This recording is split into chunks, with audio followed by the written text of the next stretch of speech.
ಉತ್ತರ ಕನ್ನಡ ಜಿಲ್ಲೆಯ ಕರಾವಳಿ ಭಾಗದಲ್ಲಿ ಹಾದು ಹೋದಂಥ ರಾಷ್ಟ್ರೀಯ ಹೆದ್ದಾರಿ 66ರಲ್ಲಿ ಸಂಚರಿಸುವ ವಾಹನ ಸವಾರರು ತುಂಬ ಜಾಗ್ರತೆಯಿಂದ ವಾಹನ ಚಲಾವಣೆ ಮಾಡಬೇಕು. ಯಾಕಂತೇಳಿದ್ರೆ ಮಳೆಗಾಲದ ಸಂದರ್ಭದಲ್ಲಿ ಇಲ್ಲಿ ವ್ಯಾಪಕ ಪ್ರಮಾಣವಾದ ಭೂಕುಸಿತ ಆಗ್ತಿರೋದ್ರಿಂದ ಸವಾರರು ಕೂಡ ತುಂಬ ಮುನ್ನೆಚ್ಚರಿಕೆಯನ್ನು ವಹಿಸಬೇಕಾದ ಅವಶ್ಯಕತೆ ಇದ್ದಿರುವಂಥದ್ದು. ಯಾಕಂತೇಳಿದ್ರೆ ಈಗಾಗಲೇ ಕಾರವಾರದ ಟನೆಲ್ ಮಾರ್ಗದಲ್ಲಿ ಕಲ್ಲು ಕೆಳಕ್ಕೆ ಬಿದ್ದ ಬೆನ್ನಲ್ಲೇ ಮತ್ತೆ ಬೈತ್ಕುಲ್ ಭಾಗದಲ್ಲೂ ಕೂಡ ಹೆದ್ದಾರಿ ಪಕ್ಕದಲ್ಲಿ ಗುಡ್ಡದಿಂದ ಭಾರಿ ಪ್ರಮಾಣದ ಕಲ್ಲು ಮಣ್ಣುಗಳು ಕೂಡ ಜಾರಿ ಬಂದಿದೆ. ನಾವೀಗ ಅದೇ ಸ್ಥಳದಲ್ಲಿದ್ದೇವೆ. ನೋಡ್ತಾ ಇರ್ಬೋದು, ಇದು ಮಹಾಮಳೆಗೆ ಕಾರವಾರ ತಾಲೂಕಿನ ಬೈತ್ಕುಲ್ ಸಮೀಪದ ರಾಷ್ಟ್ರೀಯ ಹೆದ್ದಾರಿ 66ರ ಪಕ್ಕದಲ್ಲಿ ಕಲ್ಲು ಮಣ್ಣುಗಳು ಕೂಡ ಹೆದ್ದಾರಿಗೆ ಜಾರಿ ಬಂದಿರುವಂಥದ್ದು. ಇದರ ಪರಿಣಾಮವಾಗಿ ಈಗಾಗಲೇ ಈ ಮಾರ್ಗದಲ್ಲಿ ಬಸ್ ಸಂಚಾರ ಕಳೆದ 1 ವರ್ಷಗಳ ಹಿಂದಿನಿಂದ ವಾಹನಗಳ ಸಂಚಾರವನ್ನು ಈ ಭಾಗದಲ್ಲಿ ನಿಷೇಧಿಸಲಾಗಿದೆ. ಯಾಕಂತೇಳಿದ್ರೆ ಇದರ ಪಕ್ಕದಲ್ಲಿ ಕಾರವಾರವನ್ನು ಸಂಪರ್ಕಿಸುವ ಟನೆಲ್ ಮಾರ್ಗ ಇರೋದರಿಂದ ಟನೆಲ್ ಮಾರ್ಗದಲ್ಲಿ ಎಲ್ಲ ವಾಹನಗಳು ಕೂಡ ಓಡಾಡ್ತಾ ಇದೆ. ಆದರೆ ಮಳೆಗಾಲದ ಸಂದರ್ಭದಲ್ಲಿ ಟನೆಲ್ ಮಾರ್ಗದಲ್ಲೂ ಕೂಡ ಸೋರಿಕೆ ಉಂಟಾಗಿದ್ದರಿಂದ ಮತ್ತು ಟನೆಲ್ನ ಎಡ ಮತ್ತು ಬಲ ಬದಿಯಲ್ಲಿ ಕೂಡ ಕಲ್ಲು ಮಣ್ಣುಗಳು ಕೆಳಕ್ಕೆ ಜಾರಿ ಬಿದ್ದು ವಾಹನ ಸವಾರರ ಆತಂಕವನ್ನು ಕೂಡ ಜಾಸ್ತಿ ಮಾಡಿದೆ. ಒಂದು ವೇಳೆ ಈ ಮಾರ್ಗದಲ್ಲಿ ಏನಾದರೂ ಭಾರಿ ಪ್ರಮಾಣದ ಕಲ್ಲು ಮಣ್ಣುಗಳು ಹೆದ್ದಾರಿಗೆ ಬಿದ್ದರೆ ಮತ್ತು ರಸ್ತೆ ಸಂಚಾರಕ್ಕೆ ತೊಂದರೆ ಆದರೆ ಕಾರವಾರ ಮತ್ತು ಕುಮಟಾ ಮಾರ್ಗದ ಸಂಪರ್ಕ ಕೂಡ ಕಡಿತ ಆಗುತ್ತೆ. ಜಿಲ್ಲಾ ಕೇಂದ್ರಕ್ಕೆ ಕಾರವಾರದಲ್ಲಿ ಬಹುತೇಕ ಕಚೇರಿಗಳು ಇದೆ. ಪ್ರತಿನಿತ್ಯ ನೂರಾರು ನಾಗರಿಕರು ಕೂಡ ಬೇರೆ ಬೇರೆ ಭಾಗಗಳಿಂದ ಬರ್ತಾರೆ. ಆದರೆ ಒಂದು ವೇಳೆ ರಾಷ್ಟ್ರೀಯ ಹೆದ್ದಾರಿ ಸಂಪರ್ಕ ಕಡಿತಗೊಂಡಲ್ಲಿ ಜನ ಕೂಡ ತೊಂದರೆ ಕೂಡ ಅನುಭವಿಸಲಿದ್ದಾರೆ. ಅಧಿಕಾರಿಗಳು ಕೂಡ ಈ ನಿಟ್ಟಿನಲ್ಲಿ ಕಾರವಾರವನ್ನು ಸಂಪರ್ಕಿಸುವ ಬೇರೆ ಯಾವುದಾದ್ರು ರಸ್ತೆಯನ್ನು ಪರ್ಯಾಯ ವ್ಯವಸ್ಥೆಯನ್ನು ಮಾಡಿಕೊಳ್ತಾರಾ ಅಥವಾ ಈ ಹೆದ್ದಾರಿಯಲ್ಲಿ ಆಗುವಂಥ ಕಲ್ಲು ಮಣ್ಣುಗಳನ್ನು ಎತ್ತಲು ಏನಾದರೂ ಆಲೋಚನೆಯನ್ನು ಮಾಡ್ತಾರಾ ಎಂಬುದನ್ನು ಕಾದು ನೋಡಬೇಕು. ಒಟ್ಟಿನಲ್ಲಿ ಶಿರೂರು ಗುಡ್ಡ ಕುಸಿತದ ಬಳಿಕ ರಾಷ್ಟ್ರೀಯ ಹೆದ್ದಾರಿ 66ರಲ್ಲಿ ಬಹುತೇಕ ಕಡೆ ಈ ರೀತಿಯಾಗಿ ಗುಡ್ಡ ಕುಸಿತದ ಘಟನೆ ನಡೀತಾ ಇರುವಂಥದ್ದು. ವಾಹನ ಸವಾರರು ಕೂಡ ಮಹಾಮಳೆಗೆ ಹೆದ್ದಾರಿಯಲ್ಲಿ ಓಡಾಡಲು ಕೂಡ ಭಯಪಡ್ತಾ ಇದ್ದಾರೆ. ಒಂದಲ್ಲ ಒಂದೇ ಕಡೆ ಮತ್ತೆ ಈ ರೀತಿಯಾಗಿ ಕುಸಿತ ಆಗ್ತಾ ಇರುವುದು ಸವಾರರ ಆತಂಕವನ್ನು ಕೂಡ ಹೆಚ್ಚು ಮಾಡಿದೆ. ಒಟ್ಟಿನಲ್ಲಿ ಅಧಿಕಾರಿಗಳು ಕೂಡ ವಾಹನ ಸವಾರರ ಮತ್ತು ಪ್ರಯಾಣಿಕರ ಒಂದು ಜೀವದ ದೃಷ್ಟಿಯಿಂದ ಅಗತ್ಯವಾಗಿ ಏನಾದರೂ ಪರ್ಯಾಯ ವ್ಯವಸ್ಥೆಯನ್ನು ಮಾಡಿಕೊಳ್ಬೇಕಾಗಿದೆ. ಕ್ಯಾಮ್ರಾ ಪರ್ಸನ್ ಕಿಶನ್ ಗುರುಜ್ ಹತ್ರ ನಾನು ಶೇಷಗಿರಿ ಮುಂಡಳ್ಳಿ, ರಿಪಬ್ಲಿಕ್ ಕನ್ನಡ, ಕಾರವಾರ.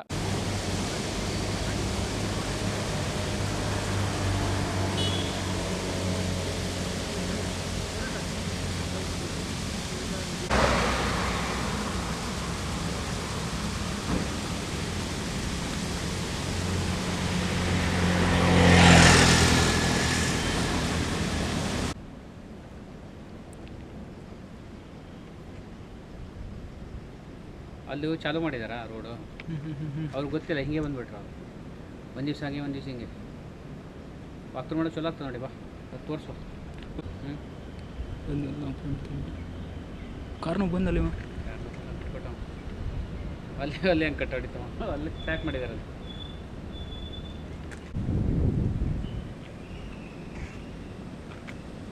ಎಲ್ಲ ಬಂದು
ಮೊದಲು ಸರಿ, ಓಕೆ.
ಈಗ ನಮಗೆ ಸ್ಯಾಟರ್ಡೇ ಗೊತ್ತಾಯಿತು ಟನಲ್ ಭಾಗದಲ್ಲಿ ಭೂ ಕುಸಿತ ಮೈನರ್ ಆಗಿ, ಮೇಜರ್ ಇಲ್ಲ, ಮೈನರ್ ಆಗಿ ಲ್ಯಾಂಡ್ ಸ್ಲೈಡ್ ಆಗ್ತಾ ಇದೆ ಅಂತ. ಸೊ ಇಮಿಡಿಯೇಟ್ಲಿ ನಿನ್ನೆ ಕೂಡ ಇಂಜಿನಿಯರ್ಸ್, ಕೊಂಕಣ್ ರೈಲ್ವೆ ಇಂಜಿನಿಯರ್ಸ್ ಮತ್ತು ನಮ್ಮ NH ಮತ್ತು PW ಜಾಯಿಂಟ್ ಆಗಿ ಇನ್ಸ್ಪೆಕ್ಷನ್ ಮಾಡಿದರು. ಇಮಿಡಿಯೇಟ್ಲಿ ನಾವು ಟನಲ್ ಒನ್ ವೇ ಮಾಡಿದ್ವಿ ಮತ್ತು ಎಲ್ಲಿ ಸಮಸ್ಯೆ ಇದೆಯೋ ಅಲ್ಲೂ ಕೂಡ ಡೈವರ್ಷನನ್ನು ಕೂಡ ನಾವು ಮಾಡಿದ್ದೀವಿ. ಇವತ್ತು ಕೂಡ ಮತ್ತೆ ಟೆಕ್ನಿಕಲ್ ಅವರು ನೋಡ್ತಾ ಇದ್ದಾರೆ. ಅವ್ರ ರಿಪೋರ್ಟಲ್ಲಿ ಕೆಲವೊಂದು ವಿಷಯಗಳು ಅವರು ತಿಳಿಸ್ತಾರೆ. ನಮಗೆ ಬಂದಿರೋ ಮಾಹಿತಿ ಪ್ರಕಾರ ಮೇಲೆ ನೀರು ನಿಂತ್ಕೊಳ್ತಾ ಇದೆ ಅಂತ ಒಂದು ಓರಲ್ ಆಗಿ ಅವರು ಹೇಳಿರೋದು. ಸೊ ರಿಪೋರ್ಟ್ ರೈಟಿಂಗಲ್ಲಿ ತಗೊಳ್ತಾ ಇದ್ದೀವಿ. ಸೊ ಇಮಿಡಿಯೇಟ್ಲಿ ಆ ವಾಟರ್ ರಿಮೂವ್ ಮಾಡೋದಕ್ಕೆ ನಾವು ಪ್ರಯತ್ನವನ್ನು ಮಾಡ್ತೀವಿ. ಇಲ್ಲ, ಈಗ ನಮಗೆ ಸೇಫ್ಟಿ ಇಶ್ಯೂಸ್ ಕನ್ಸಿಡರ್ ಮಾಡಿ ಡೈವರ್ಷನನ್ನು ಮಾಡ್ತಾ ಇದ್ದೀವಿ. ಆ್ಯಂಡ್ ಆ್ಯಸ್ ವಿ ಟೋಲ್ಡ್ ಕೆಲವೊಂದು ಇಮಿಡಿಯೇಟ್ ಮೆಷರ್ಸನ್ನು ಕೂಡ ನಾವು ಮಾಡ್ತಾ ಇದ್ದೀವಿ. ಎಂಟೈರ್ NH ಸ್ಟ್ರೆಚ್ಚಲ್ಲಿ ಅವರು ಸ್ಪಾಟರ್ಸ್ ಹಾಕಿ ಅಂತ ನಾವು ತಿಳಿಸಿದ್ದೀವಿ. ಅವರು ಶಿರೂರು ಭಾಗದಲ್ಲಿ ಈಗ ಸದ್ಯಕ್ಕೆ ಹಾಕಿದ್ದಾರೆ. 3 ಪರ್ಸನ್ ನಾವು ಐಡೆಂಟಿಫೈ ಮಾಡಿ ಟ್ರೈನ್ ಮಾಡ್ತಾ ಇದ್ದೀವಿ. ಸೊ ಒನ್ಸ್ ದಟ್ ಕಮ್ಸ್ ನಾವು ಅದು ಕೂಡ ಡಿಪ್ಲಾಯ್ ಮಾಡ್ತೀವಿ. ಬಟ್ ಸದ್ಯಕ್ಕೆ ನಮಗೆ ಬೇರೆ ಆಪ್ಷನ್ ಇಲ್ಲ. ದಟ್ ಎಲ್ಲಿ ಆಗಿದೆಯೋ ಅಲ್ಲಿ ಕಡೆ ಸ್ಟಾಪ್ ಮಾಡಿ ಬೇರೆ ಕಡೆ ಡೈವರ್ಷನ್ ಮಾಡಲೇಬೇಕಾಗತ್ತೆ.